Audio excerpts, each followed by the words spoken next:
Hello and happy noon. It is Monday, our special day for requesting miracles. So if you have any that you wish to express, there'll be a time later on for that. And I see someone has been in the small temple and has left this beautiful, beautiful jasmine. So this is growing on the north side of our property, and it is so fragrant and lovely. So whoever left that here, thank you so very much. It is definitely a time of flowers here, and we are very happy to have them. I also see that it's going to be a time of wild thistles here too. You can see I totally approve of the color of the flowers, but those are going to be tough to clear out at some point. And of course, when they dry, they are very sharp and prickly. And we generally don't like sharp and prickly things here too much. But we recognize their usefulness in some ways. So anyway, let us go ahead and begin with our daily prayer. Divine Isis, goddess of 10,000 names, I invoke your grace. Come to our temple, O goddess, dwell in our shrine. Make our hearts your altars, our hearts your home. Bring vision and healing to those who use this shrine. Give us wisdom and unveil the truth. And with thy feathery wings protect us. Breathe into us the breath of life and health and strength. It is noon, let us celebrate the moon. Let us celebrate the stars, no matter where they are. It is noon, let us celebrate the sun that shines on everyone. Let us celebrate our day as we go upon our way. It is noon, it is noon, it is noon. All right, and today, of course, is our time to say our 3 words. So if anyone has 3 words to share, this is a good moment to do it, but you can share them later on too if you prefer. But coming in from Matt, and thanks Matt for all of your support, greatly appreciated. And your words are healing, guidance, and magic. Well, that covers a whole lot. Healing, guidance, and magic. Healing, guidance, and magic. Healing, guidance, and magic. And my 3 words are hoping for abundance, hoping for abundance, hoping for abundance, hoping for abundance. And related to that, I brought over this very modern statue of TK or Fortuna.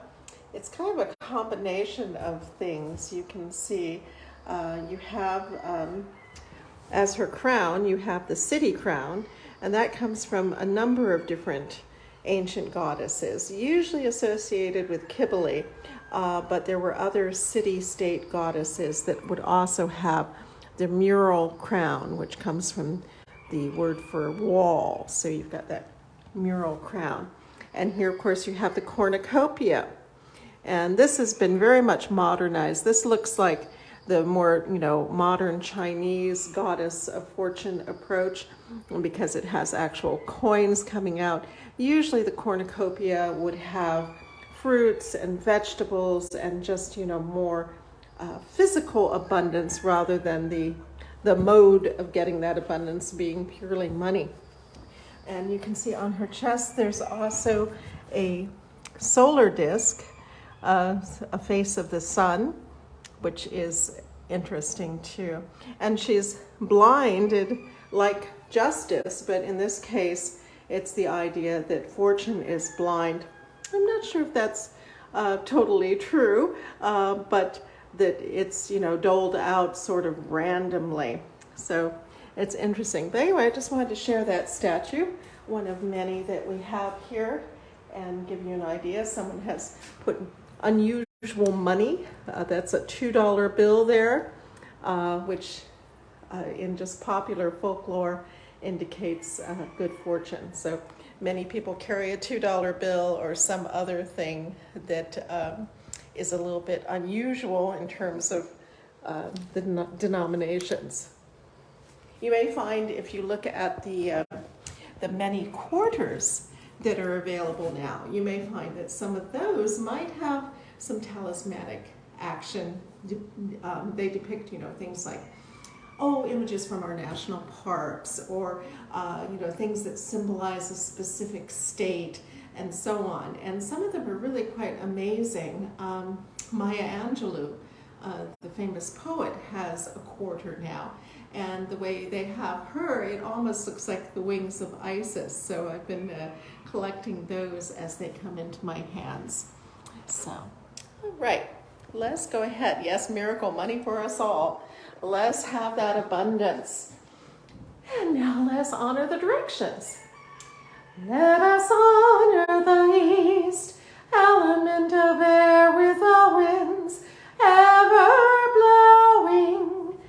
And we honor the south, element of fire with the flames ever glowing.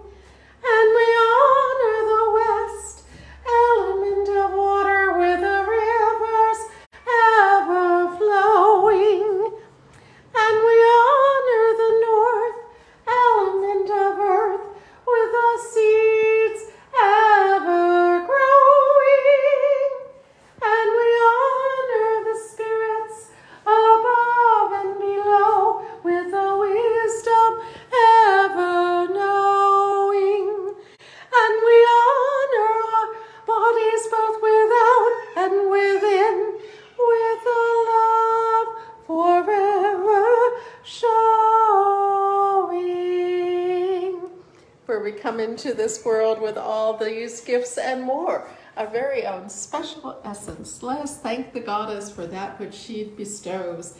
Let us go forth, refreshed and renewed, with dedication to preserve and protect all life, for we are all children of Isis, the great mother goddess.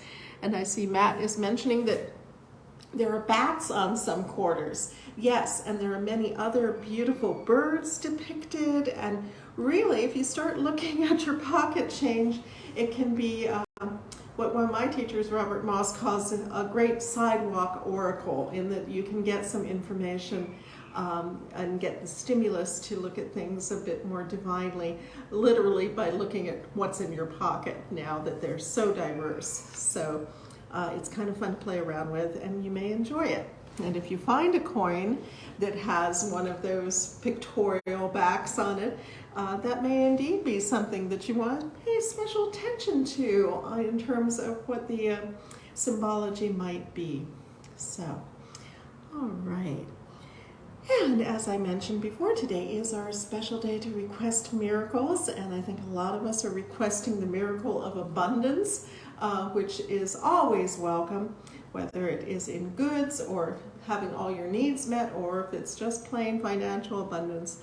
This is something that we do ask for, and it was a title of many of the ancient divinities, including Isis, the Lady of Abundance. There was a Roman deity, Abuntia, who was specifically to abundance. And then, of course, as we mentioned, the goddesses of fortune in various forms certainly point to that as well.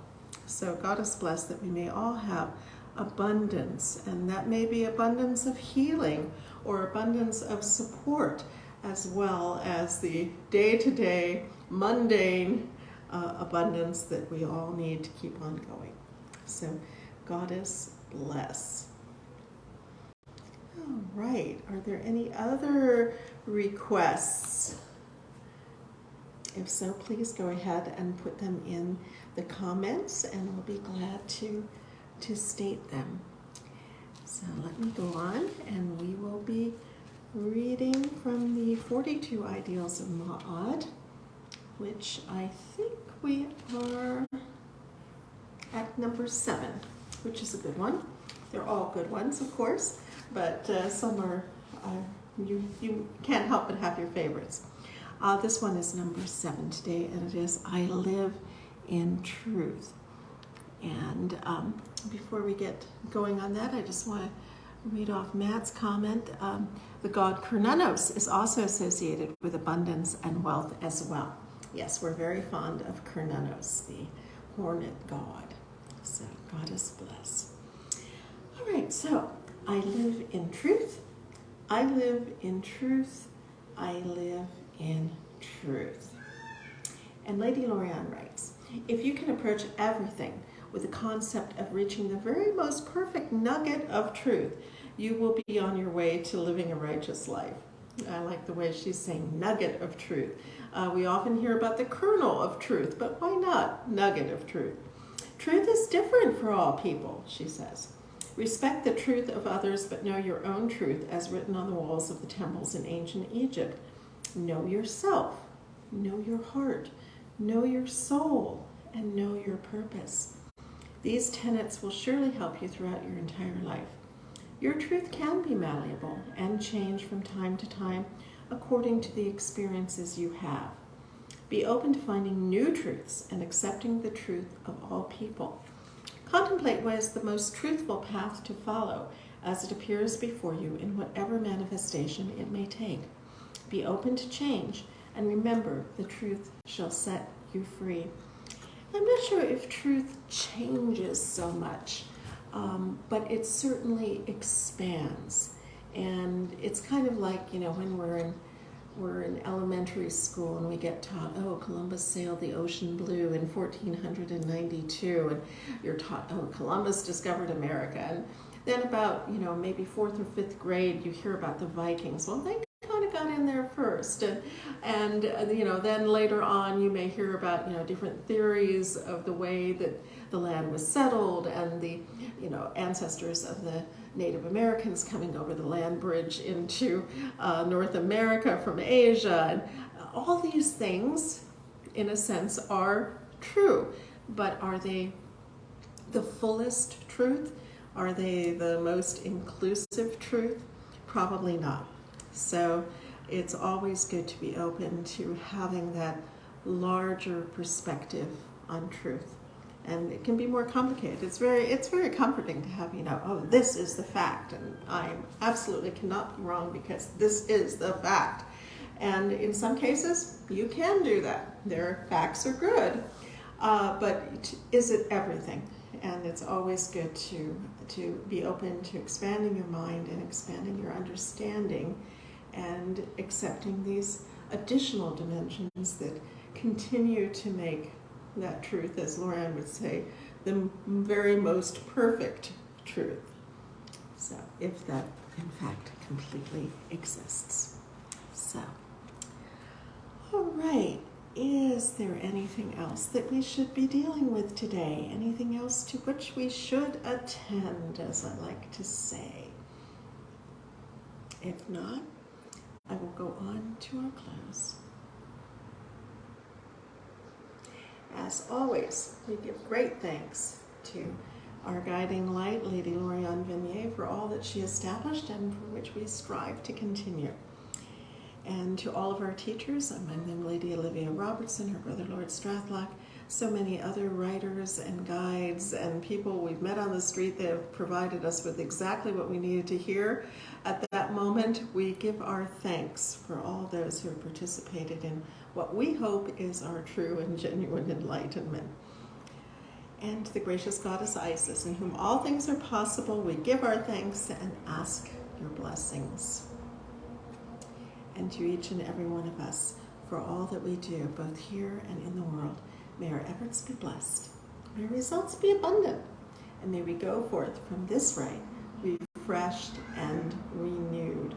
I wish you all a lovely day. I hope it is the beginning of a good and powerful week for you that helps you accomplish what you need to accomplish and get you good results. So may that be so. Goddess bless you all, and I will see you again soon.